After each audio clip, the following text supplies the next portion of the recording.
It's definitely going to be hot, no escaping that, and so far so good on the storms. They're slow to develop, so we still have some dry time, but the hours are, starting to grow a little slim here when it comes to dry conditions. As we look at the ExactTrack radar, a cluster of storms north of Platteville just went severe north of Platteville, so we'll monitor that area, but so far haven't seen any additional development close to us.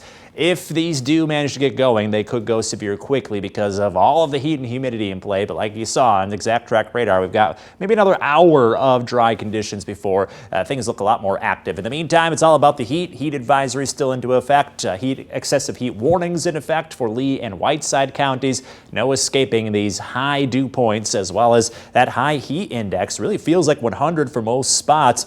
Dixon, at least, you've seen some improvement. Last hour, you were up to 120. Now down to 113, but you probably don't notice much of a difference there. Still in the teens when it comes to the heat index in Freeport, Mount Carroll, Sterling as of this hour, so take it easy in the heat.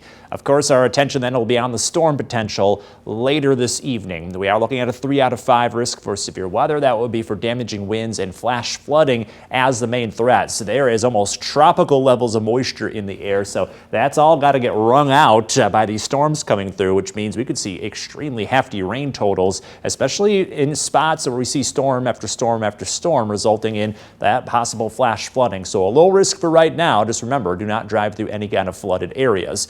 Closer to 7 o'clock, storms getting closer on FutureTrack. You can see they're into the area, though, by 8, and they are looking quite intense. So possible severe weather here and torrential downpours are going to linger for a few hours, which is why we've got that flash flood risk. That'll continue through at least 10 o'clock tonight. May see additional development behind that, so that'll keep the flooding risk going until at least midnight, and then we should dry out from there, and we get some relief from the heat. The stormy pattern ends, too, so we can rest a little easier with that dry weather just around the corner. So flooding, rainfall, damaging wind gusts, the main threats here. If storms get going, they could go severe quickly. So as soon as you hear thunder, you get alert on your phone, try to get into a sheltered spot as quickly as you can to avoid that flooding, rainfall, and those strong winds as the main threats. And like I mentioned, a lot of relief coming. We are kind of off the scale here when it comes to the dew point temperature now. Look how much more comfortable we get, especially by the time we get to Sunday and into early next week. So a lot of relief around the corners. Temperatures only go down a little bit, but the humidity changes a ton, and that's going to make a big difference. So going into the weekend, middle to low 80s, very comfortable by Sunday. Next week, middle 80s to start. Could get back to near 90 and slightly humid by Wednesday into Thursday. Thursday has potential storms